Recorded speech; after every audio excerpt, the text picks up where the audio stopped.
E aí, gente, eu queria fazer uma coisa agora.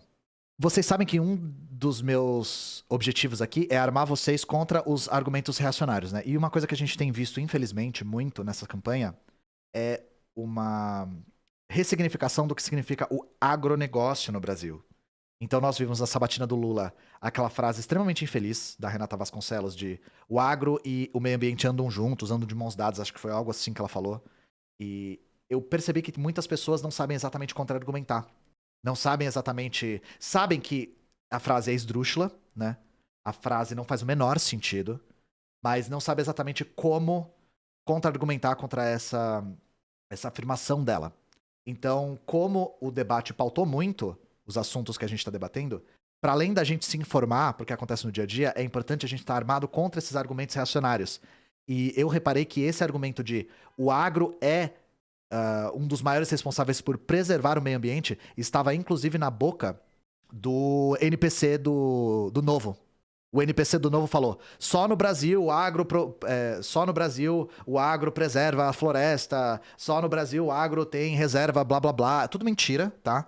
Tudo espremendo os dados para fazer funcionar o privatismo dele e tal. Mas aí eu quero ler com vocês, porque a gente precisa ficar armado contra esses argumentos reacionários que são simplesmente falsos, tá? Grão avança sobre áreas de reserva legal e sobre assentamentos de reforma agrária. Inseguros agricultores ameaçados de despejo freiam um cultivo de feijão, mandioca, legumes e verduras. Quando chegamos ao Peca Salames, restaurante da beira da estrada do O Jornal Hoje, exibe uma reportagem sobre a explosão do desmatamento no Mato Grosso. Parece até que a família Cadore já nos esperava e selecionou um vídeo como pano de fundo para a nossa visita. Mas não, chegamos de surpresa, vindos do assentamento 12 de outubro, no município de Cláudia, onde vimos alguns lotes tomados pela soja. E o jornal hoje é só uma estranha coincidência, um pequeno capricho do destino.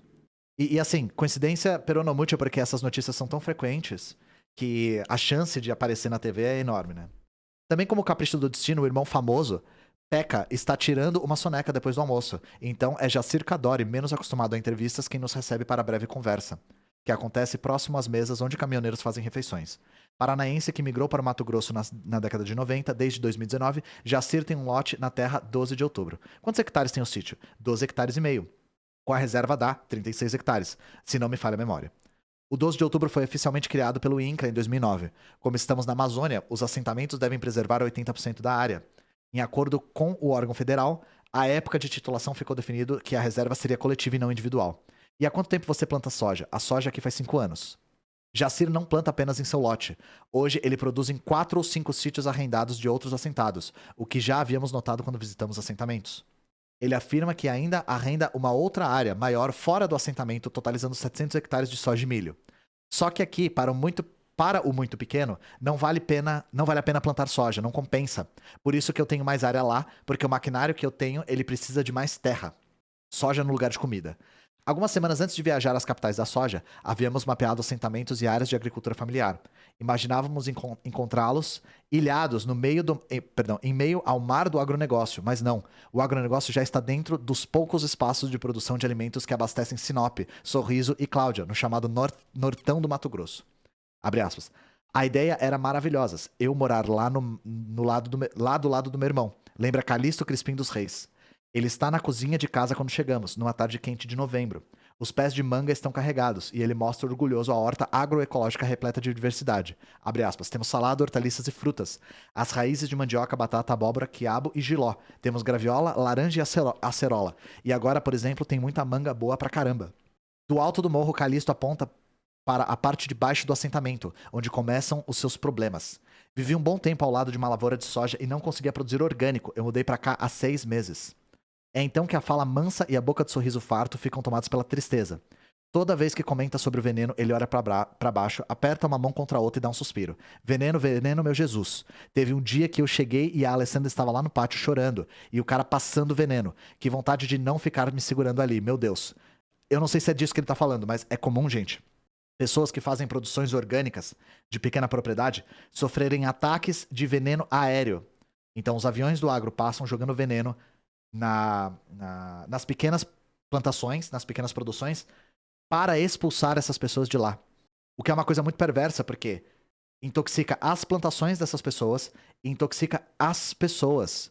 Se isso pega na pele das pessoas, causa feridas, causa manchas. Isso, assim, não é uma coisa que é exceção, é mais regra, tá? Caso vocês não saibam que isso acontece.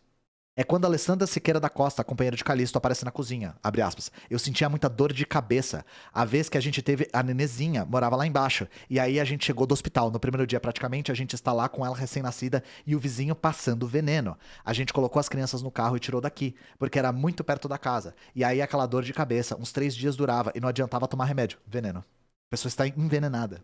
Foi quando o Calixto começou a sentir algo estranho. Não era dor de cabeça, abre aspas. Imagina o inferno. No meu caso, era ódio. Dá um nervosismo absurdo de acontecer. Vai ver seu pastor, por exemplo, com 20 ou 30 metros de pastagem morta. Vai ver seu pasto, desculpa. Calixto e Alessandra foram expulsos do lote onde moraram. Foram expulsos pelos agrotóxicos. Novamente, isso aqui não é exceção. Isso aqui tá virando regra, tá? Durante os meses seguintes, em várias ocasiões, falamos com ele à distância, e ficou claro como o veneno é um assunto quase proibido, porque sempre evoca a pior fase da sua vida. Hoje em dia eu tomo remédio, vivo tomando antidepressivos, para ajudar a curar um pouco do estresse que dá. Calixto Crispim dos Reis mostra sua horta agroecológica, onde produz diversas hortaliças e frutas. Grilagem e desmatamento. Como o problema pouco é bobagem, desde a chegada de Jair Bolsonaro ao poder, o assentamento vem sendo tomado por grileiros. Em uma das frentes de expansão do desmatamento, flagramos um loteamento com chácaras de lazer. Os assentados já não têm a quem recorrer, porque o INCRA e o IBAMA deixaram de ajudá-los. O INCRA e o IBAMA estão totalmente aparelhados agora. Na verdade, o INCRA está aparelhado e o IBAMA está muito subfinanciado. Após a denúncia do Joio, que é o jornal, o INCRA respondeu que não tem recursos para fiscalizar a grilagem. Novamente, ele tem, ele só está aparelhado. A sede do órgão está a 170 km de distância. O INCRA está funcionando a favor do agro. É a raposa cuidando do galinheiro de verdade, sabe? O site é o Joio e o Trigo. Olhando os dados da plataforma Map Biomas, vemos que, depois da criação do assentamento, a área cultivada com soja chegou a ficar praticamente zerada nessa área. Mas, em 2020, já eram 60 hectares, o que correspondia à descrição dos assentados e ao que vimos na nossa visita, de que a família Cadore está usando 5 lotes para a produção de grãos, abre aspas. E essa professora, ela está passando por isso, diz Calixto. Entre ela e eu tinha 5 sítios. Ele, os Cadore, comprou meu sítio e arrendou mais 2. Então já está a 2 de chegar no sítio da professora. Na Escola Estadual Florestan Fernandes, olha só o nome da escola, Florestan Fernandes.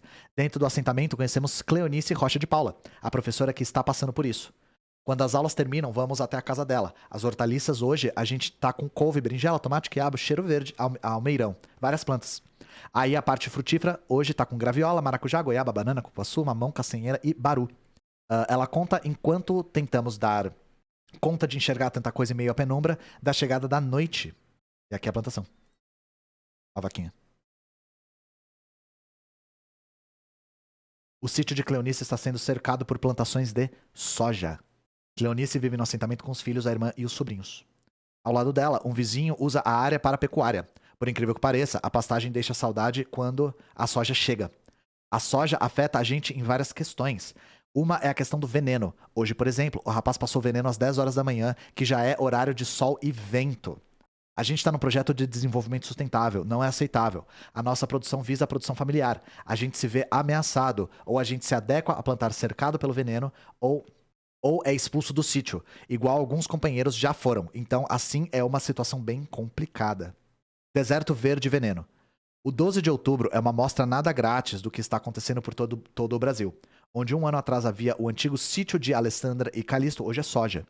Onde havia alimentos nascendo, crianças correndo e uma família vivendo, hoje há um deserto verde de soja e milho. Daqui a um ano ou 2, o mesmo pode ter ocorrido a Cleonice. Se hoje ela e a família já sofrem com despejo de agrotóxicos e alguns metros de distância, tudo pode piorar. Em todos os lados, a pecuária vem sendo substituída pela soja, inclusive nas projeções do Ministério da Agricultura para a década. Se o vizinho arrendar o sítio para a família Cadore, Cleonice e a família podem ser obrigados a tomar o mesmo rumo de Calixto. Pode plantar soja dentro do assentamento da reforma agrária? Perguntamos para Jacir Cadore. Oxe, claro que pode, qualquer cultura. Por ser um projeto de desenvolvimento sustentável, o 12 de outubro deve promover atividades ambientalmente diferenciadas e dirigidas para a população tradicionais. Questionamos o INCRA para saber se a soja pode, de alguma maneira, ser plantada em assentamentos desse tipo. Abre aspas. Não existe proibição para o plantio de soja no assentamento. O INCRA não possui a atribuição legal de definir a atividade agropecuária que será exercida em projeto de reforma agrária. Porém, por tratar-se de projeto ambientalmente diferenciado, os beneficiários devem observar a legislação ambiental vigente, em especial quando a manutenção e a preservação das áreas de reserva legal e da preservação permanente. Também perguntamos se existe autorização para o uso de agrotóxicos dentro do assentamento. Por meio de sua assessoria, o INCRA disse: não é competência legal do INCRA autorizar a utilização de defensivos agrícolas. Ó, o vocabulário aqui, né? Defensivos agrícolas. As obrigações dos beneficiários de PDs estão contidas no Contrato de Direito Real de Uso, CDRU, e, em caso de descumprimento das cláusulas ali constantes, o INCRA poderá rescindi-lo, sendo garantido ao ocupante do lote o direito ao contraditório e à ampla defesa. O INCRA não está fazendo isso, tá, gente? Os procedimentos para verificação das condições de permanência e da regularização do beneficiário, Programa Nacional de Reforma Agrária, etc, etc. A resposta protocolar do INCRA, eles não estão fazendo isso. Como você pega financiamento? Perguntamos a Jacir. Para pequeno é difícil porque é pouco dinheiro. Para começar, o banco quer uma terra em garantia. O CDRU não serve nem para dar garantia. CDRU é a concessão de direito real de uso, um título que comprova que um assentado tem direito à terra, mas não à propriedade, que segue sendo da União. Eu até que consigo porque tem um amigo meu aqui do armazém que me banca, que financia para mim e tal. O insumo eu compro dele, a maioria porque é conhecido. Para os padrões da soja no Mato Grosso, Cadore é de fato um pequeno. Ele conta que cada hectare, num ano de ótima colheita, dá um lucro de 10 sacas de soja, ou seja, R$ 1.500. Se os 700 hectares produziram bem, ele e o irmão ficam com mais de 1 milhão. Sem contar a safra do milho que vem logo depois. Em 2016, Jacir Cadore foi homenageado na Assembleia Legislativa do Mato Grosso pelo então deputado estadual Coronel Taborelli, quando recebeu o título de cidadão mato-grossense pelos relevantes serviços prestados à sociedade do estado do Mato Grosso. Em 2017, Taborelli foi condenado por fazer detenção de adolescentes de forma truculenta enquanto era policial. Chuva, ovos e verduras. Cai uma chuva forte na noite de sexta-feira. Estamos na casa de Ana Maria dos Reis, a Teca, e seu companheiro Marciano Silva, nos assentamentos 12 de outubro. Os dois conversam conosco enquanto organizam o que irão levar na manhã seguinte para a Feira Agroecológica do Canta-Sol, que ocorre todos os sábados em Sinop. Os dois são militantes do MST e participam da ocupação do hoje assentamento de Cláudia. A produção dos assentados é feita e organizada pela Cooperativa de Produtores Agropecuários da região norte do estado do Mato Grosso, localizada no 12 de outubro, da qual Teca é presidenta. E a produção de alimentos agroecológicos dos assentados é vendida tanto na feira semanal da vizinha Sinop, como por meio de vendas online e cestas de alimentos orgânicos. Teca quebra os ovos e mistura a farinha para fazer um bolo que será vendido na manhã seguinte. Aos 44 anos, ela tem uma história de luta junto ao MST, organizando ocupações de terra no Mato Grosso, abre aspas. O que a gente quer é priorizar a alimentação para a subsistência local.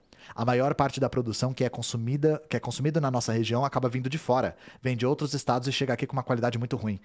E chega também muito cara, inviabilizando que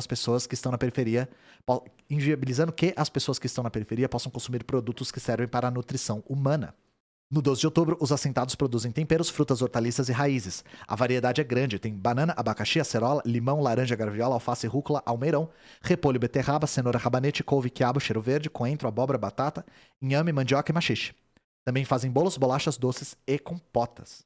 A 130 quilômetros dali, Márcio Manuel da Silva abre a geladeira repleta de mandioca.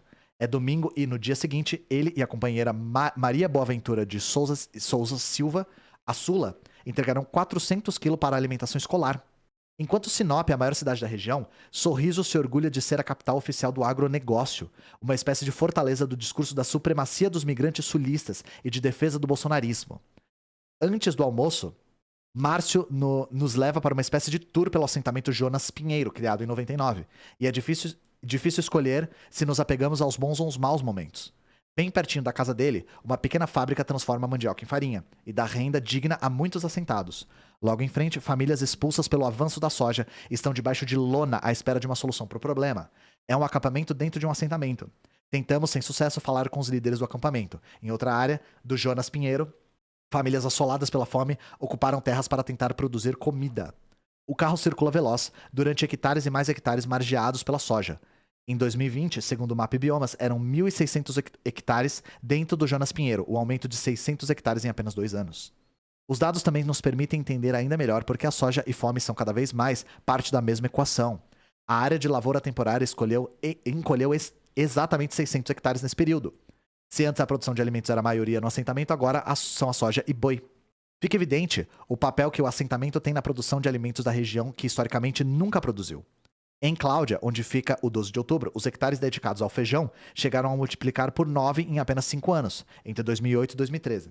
A produção passou de 560 toneladas para 4.680 toneladas, de acordo com dados da Pesquisa Produção Agrícola Municipal do IBGE.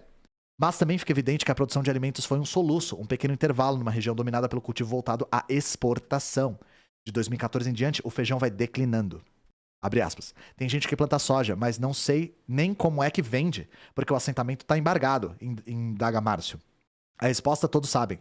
Os que produzem soja no Jonas Pinheiro fazem como a família Cadore, utilizando registros de propriedade ou tomando dinheiro emprestado do grande produtor. Quando a gente quer fazer uma cultura legal, sem produto químico, a gente não consegue recurso. Quando visitamos o assentamento em novembro do ano passado, os agricultores estavam tristes, inseguros e irritados. Em junho de 2021, a Justiça Federal anulou o processo de desapropriação da terra, ou da área, perdão. Com isso, os 7.000 hectares cultivados há mais de 20 anos poderiam retornar às mãos da família dona da antiga fazenda. A Justiça Federal entendeu que, como o processo corre há mais de 20 anos e até então não havia um levantamento realizado pelo INCRA em relação às medidas de terra, o adequado seria extinguir a ação. Já tá acabando, gente. Naquela semana, os assentados entraram em pânico durante uma reunião para discutir os rumos da regularização do lote do Jonas Pinheiro, e que deveria acalmar os ânimos, abre aspas. Será que nós ganhamos? Será que nós perdemos? Discursou Fernanda Amorim, procuradora da Assembleia Legislativa do Mato Grosso. Eu vou ser extremamente mulher, advogada e procuradora, filha de Deus, e vou olhar no rosto de cada um que tá aqui na mesa. Eu vou entregar. Hoje vocês estão despejados dessa área do PA Jonas Pinheiro, despejados. Depois dessa reunião, teve gente que foi parar no hospital. Dias depois, os assentados do Jonas Pinheiro tiveram uma reunião com o secretário de Assuntos Fundiários da presidência, Nabhan Garcia, para discutir a regularização do assentamento. Onde há regularização fundiária, há segurança jurídica, e onde há segurança jurídica, há segurança econômica e social, pontuou o secretário. No entanto, até agora, o impasse em relação à desapropriação da área segue. Só vamos ter certeza quando estivermos com o documento na mão. Na boca de 10 em cada 10 empresários do Brasil, a insegurança jurídica é sempre usada como razão para derrubar políticas públicas. É possível revogar leis trabalhistas, o direito à aposentadoria, o teto de gastos públicos, desde que seja para aumentar os lucros de quem lucra muito. Os assentados do Jonas Pinheiro convivem há 20 anos com a incerteza de quem não sabe se no mês seguinte irá receber o título definitivo da terra ao morar debaixo da ponte. Uns falam que nós estamos despejados, continua Márcio. Outros falam que nós ainda temos recurso. Outros falam que não vai ser despejado. A gente fica meio atordoado, meio sem saber rumo que pega.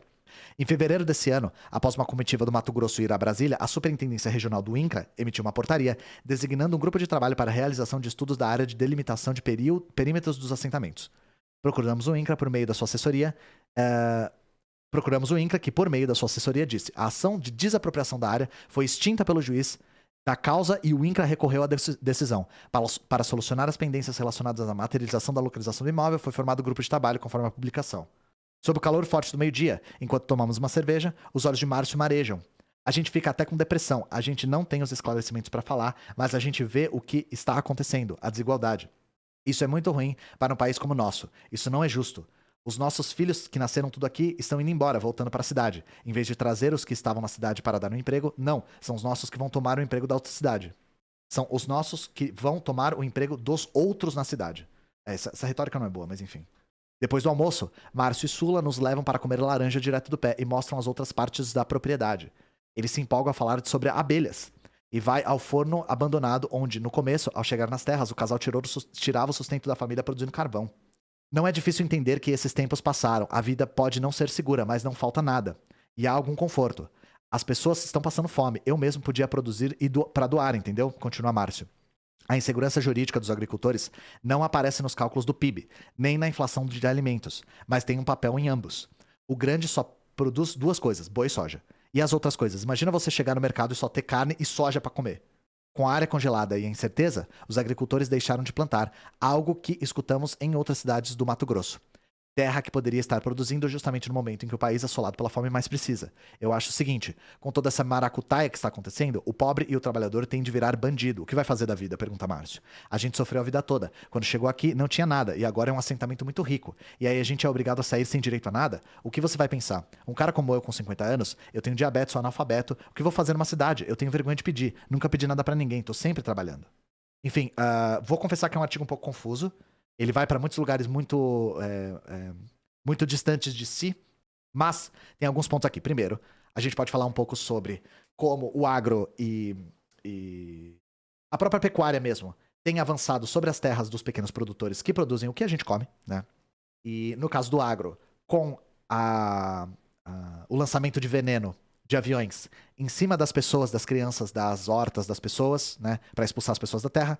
E eu quero lembrar uma coisa. Esses dias a gente leu um artigo sobre como o fato do Temer e do Bolsonaro serem as pessoas que estão mais dando títulos de propriedade para produtores rurais não é uma coisa boa. Por quê? O Bolsonaro ele se vangloria muito disso. Se eu não me engano, ele falou sobre isso até no debate. Sobre como ele é o cara que mais distribuiu títulos. E é mentira, tá? O cara que mais distribuiu títulos foi o Temer, por incrível que pareça. Só que por quê? Isso é pra o pequeno produtor ter a sua garantia jurídica de produzir alimento na sua terra? Não. Não. Eles distribuem títulos para regulamentar a situação do pequeno produtor para que o agro consiga comprar essas terras dos pequenos produtores. Então o agro faz isso, ele começa a cercar esses pequenos produtores e começa a fazer um assédio, digamos assim, de vários meios. O veneno é um deles, sabe? Mas mesmo uma pressão política da região, porque junto com o capital vem o poder político, né? Porque essas terras estão regulamentadas, fica muito mais fácil o agro se apoderar e expandir o latifúndio. Inclusive, a matéria que a gente leu, gente, falava sobre isso em avanço de assentamentos em reservas florestais. Então, qual que era o ponto? Os produtores do agro, os burgueses do agro, né, os burgueses do campo, estão estimulando pessoas pobres a invadirem reservas florestais. Por quê? Porque as pessoas pobres invadem a reserva florestal, começam a produzir, tirar seu sustento daquela reserva florestal, se pressiona o poder público para regulamentar a situação, a reserva florestal diminui, uma vez que essa situação está regulamentada, o agro vai lá e compra essas terras. Então é uma maneira do agro se apoderar das terras de reserva florestal, usando as pessoas pobres do campo como massa de manobra. E é um negócio extremamente perverso que tem acontecido. E aí a gente vê como o Bolsonaro consegue mentir falando a verdade. Ele chega em rede nacional e fala: eu sou o que deu título pra cara. Grilagem 2.0, exatamente. Eu sou o cara que deu título de propriedade, etc. É verdade? É. Mas a gente tem que ver o porquê. Tem que ver o porquê. É uma espécie de grilagem indireta, exatamente. É uma grilagem com mais etapas, né? Puro gimo.